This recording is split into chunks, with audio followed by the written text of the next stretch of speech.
Hello, my loves. Welcome back to the channel. We're making this beautiful Bubu Butterfly dress. Now, for this particular project, I'm using Adire fabric. Beautiful. It looks like tie and dye. Like this fabric reminds me of tie and dye in secondary school. All right, so we're working with Adire fabric, and if you know Adire, the length is usually by 46 maximum. So I'm going to measure it out for you to see. Let me start from the other side. You can see we have 46 and a half. So it's usually 46 maximum. All right. So, and the length I'm working with is 58. So we know that 46 would not work for us. So we need to fold along the yardage of the fabric. Okay. So that, and adire is usually around 4.5 or thereabout. Okay, so I'm going to fold along the yardage of the fabric. That's by the, like I said, I do it usually by 4 to 5 yards. So I'm going to fold along that side. Okay, so what I will do, just to make it easy for me, from the yardage area, I'm going to measure out the length I want. For me, I want 59, that's 58, which is my length plus 1 inch for hemming. So I'll measure out 59, hold that place and cut it out. Then that would be for the front, then measure the same thing for the back. So when I'm done, I'll fold into two like this. You can see, and we can now start cutting. This way we'll be able to get our desired length without having to do joining in between. Right, so I've measured out my length. You can see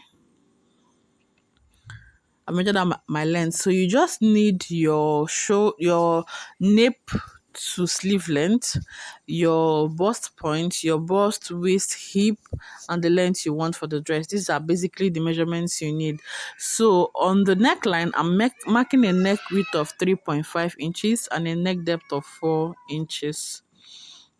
Then I'm going to use my ruler to cover out the neckline. Remember, my neck width is 3.5 inches and the neck depth is 4 inches. Now I'm going to measure my nape to sleeve length. For this client, it is 20.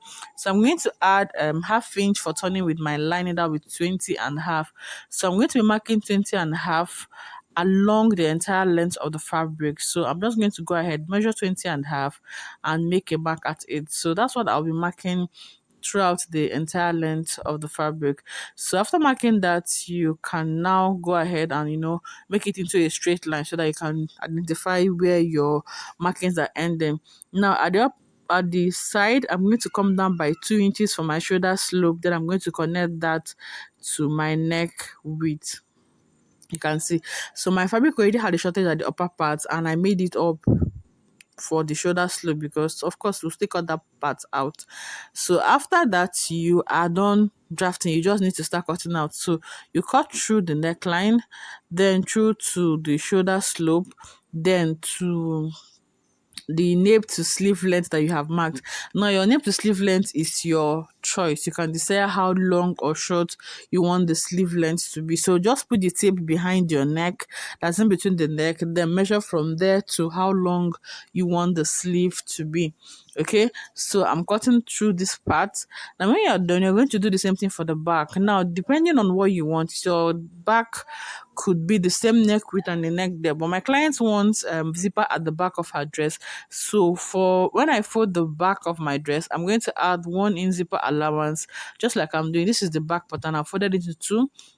Now I am marking 1 inch for zipper allowance. Okay, some clients feel more comfortable having a zipper at the back so they can open it up and wear instead of putting the whole thing through their head and struggling with it. So I've just marked out my 1 inch zipper allowance, then I place the front on it. You can see the 1 inch zipper allowance. Okay, then I place the front pattern on it. Now I'm going to go ahead and cut through what I have except the neckline.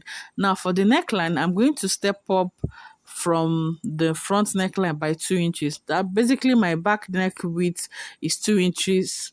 Sorry, my back neck depth, that's the deepness, the depth of the neck is 2 inches. And of course, the width would be the same thing as that of the front. Okay, so when I make sure that my fabric properly aligns, I can now start talking about drafting my neckline. So since my neck depth for the front is 4 inches, I'll just step up by 2 inches from there because I want my neck depth for the back to be 2 inches. Okay, I hope you understand what I mean. Then I'll cover out the neck for the back. Afterwards, just basically cut like so, then cut throughout what you have already on your front, just using the front as guideline. You then shape out the dress, like everything you have on the front, you're basically transferring the front to the back. The only difference would be your neckline. All right. Right, so I'm done cutting. You're going to take out the front, then we'd go and notch out the zip allowance at the back. Then also open up our slit, or open up our zip allowance, just slit it open. Now when you're done, you're going to go ahead and place this on your lining, cut out your lining. So you're going to line the front, line the back, then fixing your zipper at the back. I really don't need to show us how to do all of that. I'm sure we know how to fix in zippers and how to turn our fabrics with lining. Okay, so open up the zip allowance. That means you're separating the zip allowance at the back. So you're going to cut lining for each of them. Okay, lining for the front, lining for the two parts of the back. Then when you're done cutting the lining, you're going to use the lining to line this dress. Now, Adire is really cool on the body, so you really do not need to line. But my clients wants to line hers, so please do as you please. You can line or you can choose not to line. And note that zipper allowance is totally optional. So I've lined mine, I've sewn in my zipper, you can see. So this is my zipper at the back. I turned my lining. This is what it looks like on the right side. Very beautiful and neat. Okay, so after doing this, I did the same thing for the front. You can see the front laying on the table, so I'm going to show you that as well. All right, so ignore the markings on my table. This is gum. I was working with a fabric that I had to gum so much, and it has stained my table so much.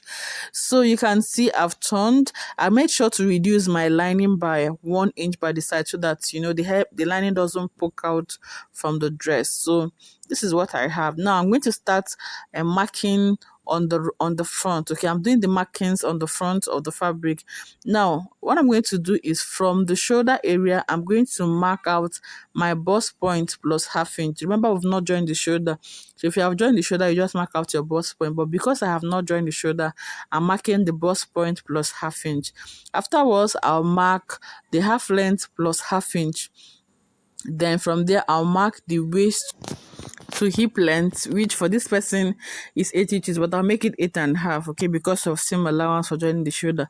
Now repeat the same markings on the other side, so that it helps me get a straight line. Okay, so I'll just connect the lines, make them more visible so you can see, then connect. So when you're working on yours, make sure that your lines are less visible, so that you can be able to clean it faster, or easier, because you don't need to have these markings on your client's outfit.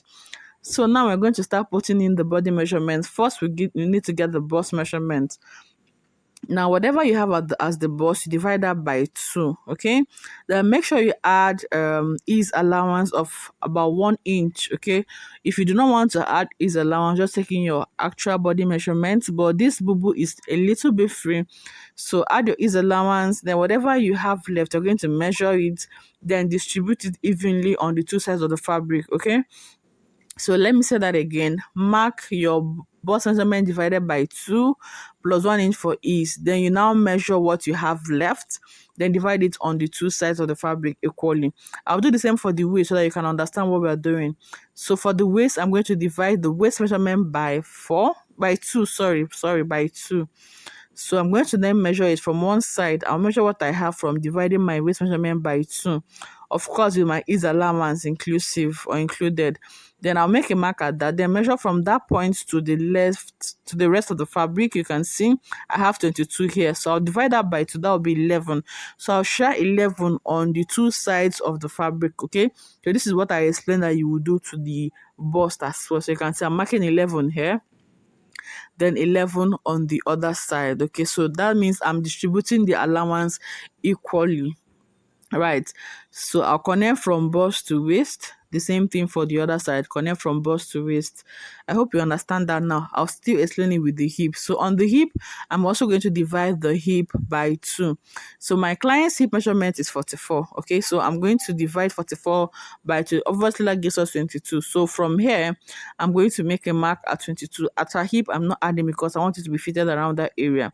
So I've marked 22. So I measure from there to what I have left. Then I'll share that into 2 equally. You can see I had 18 left, so I shared it 9 inches on both sides. So I'll then connect from waist to hip.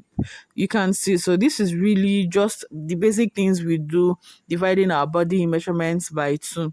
All right, so you connect from waist to hip like so. Okay. Now, the next thing I'm going to do is to get a longer ruler, because you need to rule this to the length of the dress. And at the length of the dress, it's not so fitted, so you don't need to really measure what you have on the hip on the length, okay, because it's going to restrict movement, it's going to choke. So you need to flare it out a little bit, just to aid movement. So I'm just going to slant my ruler a little, then draw a straight line or a semi-slant line from the hip to the length of the dress. Okay, the same thing I'm going to do to this side. You can see I'm not flying it so much. Okay, from the hip to the length of the dress. This is just to ease movement, so that the person does not, we don't do a Sister Bernard. That's just it. So you don't do a Sister Bernard. I hope you understand what that means, right? So I'm going to measure this lower part so that you can see. Remember that my hip is 44, so divided by 2 gives me 22, but here on the length I have 25. That means I added extra 3 inches to the length. Okay, so that's the I left. Now I've joined the shoulder. I've also weaved it so that it doesn't frill. You can see what that looks like. Okay, so join the shoulder with half inch and make sure that you overlock it so that it doesn't frill. You get. So we're going to now move this to the right side. We're going to turn everything over to the right side like so. Flip it to the right side, then make sure that you iron your shoulder joint so that it lays really flat. You can see, so it lays really flat. Look at it, it has to lay very flat and beautiful. You can see the turnings, everything is super neat. Make sure that you are ironing as you're sewing. This is what would give you a very neat job. Now I'm going to sew. We're going to sew on the right side, so I'll just follow the shape that I have made. So I'll sew from top to bottom. Then before I get to the bottom, I'll make sure that I hem the lower part of this dress. You can see, so my hemming allowance is 1 inch, so I'll fold in half inch in 2 places to hem the lower part. Then I'll go and stitch it from the top to the lower part. And guys, this is what we have. Isn't this beautiful? All right, so this is what we have. Look at that, look at that. It is a Bubu Butterfly gown, effortlessly beautiful, really easy to make, and doesn't stress you. During this season period, please convince your customers to make very simple styles. That way, you you earn more without wasting so much time. So avoid all those corset designs that will keep you for 2 days and you're making less. So advise them to make more simple styles so that you work less and earn more. So this is what we have. Absolutely gorgeous, really beautiful. I hope you try it out and I hope you love this video. So if you did, please give me a like and share. I'll see you in my next one.